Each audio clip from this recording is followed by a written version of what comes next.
திருப்பத்தூரில் இந்திய சுதந்திர போராட்ட வீரர் அழகு முத்துக்கோனின் 269வது குருபூஜை விழாவை முன்னிட்டு நடைபெற்ற மாட்டுவண்டி பந்தயத்தில் 55 ஜோடி மாடுகள் பங்கேற்பு. ரொக்கம் கோப்பைகளுடன் பறவையும் பரிசாக வழங்கப்பட்டது.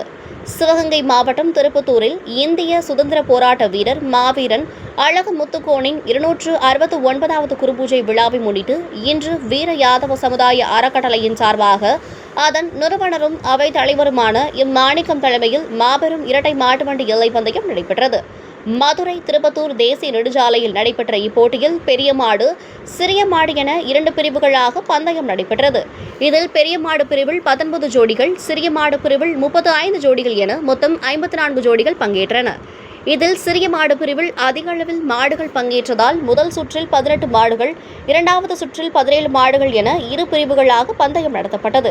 இதில் பெரிய மாடு பிரிவிற்கு 8 மைல் தூரமும், சிறிய மாடு பிரிவிற்கு 6 மைல் தூரமும் எல்லைகளாக நிர்ணயிக்கப்பட்டு போட்டியும் நடைபெற்றது. இதில் பங்கேற்பதற்காக சிவகங்கை, தஞ்சாவூர், ராமநாதபுரம், தேனி, மதுரை, புதுக்கோட்டை உள்ளிட்ட பல்வேறு மாவட்டங்களிலிருந்து போட்டியாளர்கள் தங்கள் காளைகளுடன் கலந்து கொண்டனர்.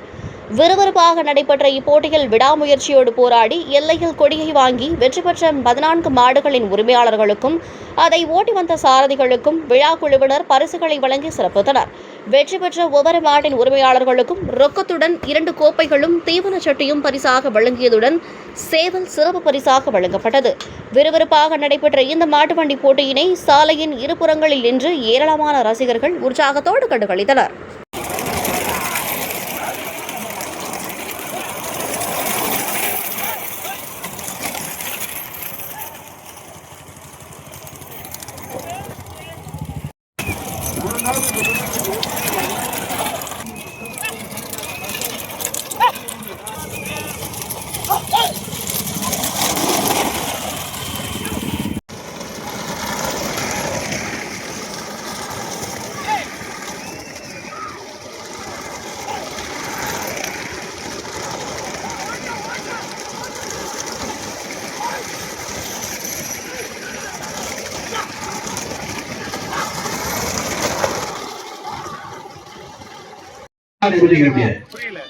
அண்ணே ஒரு சொல்லுங்க. மாண்புமிகு அமைச்சர் அவரது செல்ல பிள்ளை